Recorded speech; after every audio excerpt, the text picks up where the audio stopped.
Show me the money, we've got it right here. Miami! Nappy! And say, thank you very much. Oh, lived up. Ready? 1, 2, 3. Go Pickler and Ben! Right? Let's do this, man! Showtime! Showtime!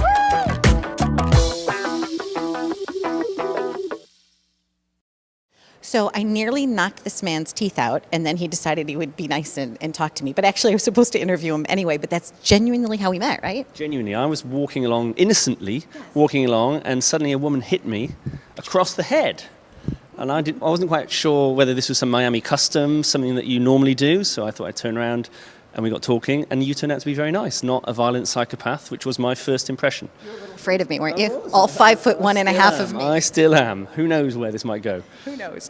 Real Vision. You're Yes. here today with Real Vision. I am indeed. Yes, I'm the co-founder of Real Vision, which is it's a video-on-demand channel about finance and business. And you were talking about 5 things, and when you sat down, you wanted to remember those 5 things, I guess, when you're on stage. And I noticed that just like when you're in school, you wrote them on your hand. But usually, Damien, I write them on the back of my hand. But no, he has them on the... Yeah. So when you look down, I like that because it looks like you're checking the time. You know how Chris Martin, the lead singer of Coldplay, he writes kind of cool things on his hand, kind of messages that you might see on social media. It's not that. These are literally my notes. Okay, so tell me about those. What are those 5 key things that you talked about today? What we're talking about is we're a subscription platform, so you have to pay to watch our videos. And I think it's really hard to get people to pay for content. So you've got to really understand how are you helping somebody if you want them to pay for it? Because otherwise, it's just general entertainment, and that's hard. You know, do I like this? Yeah, I've gone off them now, or oh, that got a bad review, or oh, something's changed about this person's status in the rank, or whatever it might be. It's a gamble.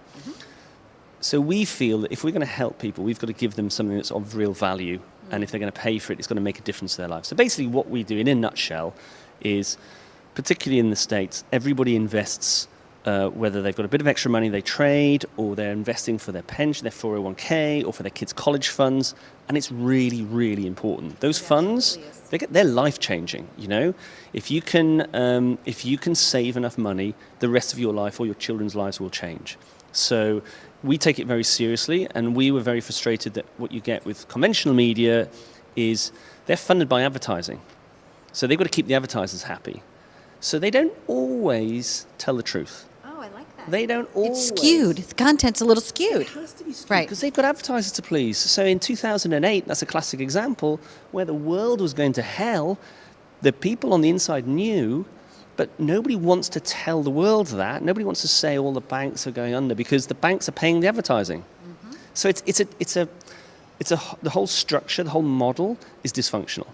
So we said, well, we're going to have a different model, which is we don't want to carry advertising because that's going to influence what we say. You pay us a subscription, and we'll tell you what's really going on. No warts, some things aren't going to be nice, some things are going to be a bit scary, but you're going to know what's actually happening in the world or where the opportunities are. And it's a really simple relationship between us, a very honest relationship. You pay for the content, and we'll tell you the truth. Lovely. And then they're able to make a more educated decision on what it is that they want to do with their journey. Absolutely right. So, one of the famous things we did is we in our first week, we talked about Bitcoin. So this is 4 years ago, when Bitcoin was, I don't know, it was $50 or something. And people were actually complaining, saying, what is this thing? Why are you telling us about this thing that no one's ever heard of? And we said, look, trust us, this is going to become important. And then everyone else cottoned on. About a year ago, it went crazy. The value went up to something like $13,000 or $15,000. And just at that point, we said to people, okay, get out now. Mm-hmm. Now you get out, because now people are investing in it who actually don't understand what it is. We've been talking to people about it for 4 years. So our viewers got out just before it crashed. So we had one guy who wrote in and said, look, I've now paid for my kids' college fund. I made a 3,500% return on my investment. Now, clearly that doesn't happen all the time, but it's indicative of the kind of education and relationship we have with people. We want to help them. We want to make a difference in their lives. Did you have pet rocks back in the day in London?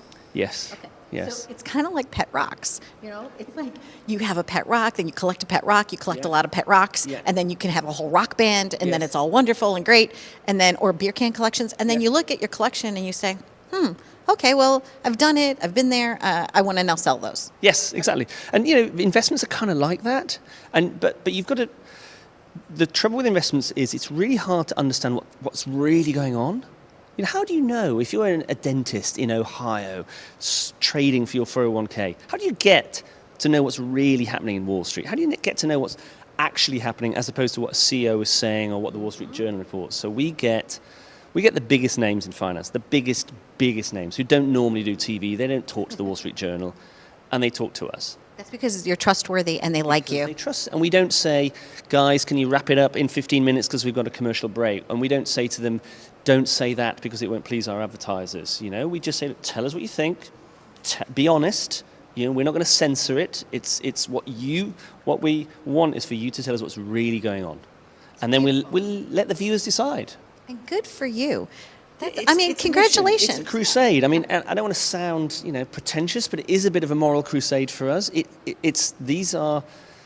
think what's happened in the financial media is being treated like entertainment, and it's not. These are people's lives. These are their futures, their kids' futures, and you can't mess around with that. So. For some people too, like I grew up in the Midwest, very middle class, and my dad had a job, worked every day at AT&T, contributed to the 401k plan, but he never really traded in the market. Yeah. And a lot of his friends did, and he would see it was sometimes too volatile and whatever, and he goes, listen, baby, because I know I could be in it, but because he didn't know enough about it, he just was very mainstream, right? That's actually the right thing to do. And so, thankfully, generations now and future generations, because of the technology that you're doing in the platform, you're able to educate the general public about certain things. Yeah. Good job. Well, trying hard, yeah. And it is, technology has made it happen. You don't have to rely on that big newspaper or that big TV channel. Digital allows you to get access to this stuff that you couldn't get before. Now, how are your channels allocated? How does it work? So if I'm a person and I want to subscribe to Real Vision, how do I know what to click on? So the simplest thing is go to realvision.com. Okay. And the way people describe it, they say it's like Netflix for finance. Okay, so you go on to our website, and it's just like Netflix, except instead of romance, drama, whatever it might be, horror, it's Bitcoin, oil, the dollar. So it's shows that talk about or AI or robotics or 3D printing.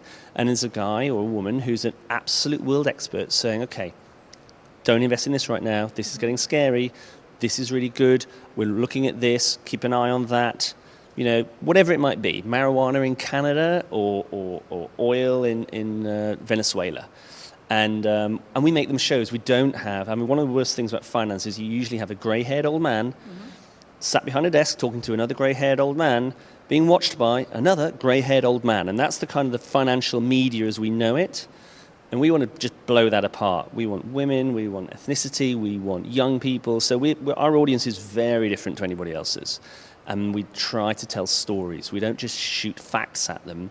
We try to make it a narrative journey so you really understand, as opposed to just getting a bunch of charts thrown at you. And even like coffee beans, chocolate, all different types of things. It's all there for you. There are so many different ways that you can invest your money, and it is confusing. So you need somebody who can just take you by the hand without trying to sell you something. So nobody on our channel is allowed to sell or promote anything. It's about what's actually happening, and if anyone tries, we just stop filming or we edit it out. Don't go there. Don't go there. Yeah, exactly. Don't do that. When you're spending time, not on this side of the pond, but the other side of the pond, and in Europe and on all your journeys, how do you like to live it up, Damien? A little bit of personal background about you. So I live on a boat. I've got 3 kids, and we live on a huge houseboat. And I need that. I work a lot in New York. I need that counterpoint of waking up and just looking out at the river and the birds. And I'm not in London. I'm just outside London, and I need that. I paint. I take photos. Yeah. What do you paint? What medium? Oils. Lovely. But I like creativity. And I'm not actually personally a finance guy. My partner is the finance guy, and I bring the creativity and the narrative and the storytelling. So it's quite an unusual combination, and I think that's how we've got to where we are, because they're essentially almost 2 opposing forces coming together, and that creates an interesting tension that out of it has come something different. And it works. Yeah, it works well. Congratulations. Thank you. Appreciate it. I'm glad I didn't bruise you when I first hit you. Me too. and and we're going to go have a lot of fun. It's fun to be at NATPE, right? It's great. 2019. It's fascinating to see.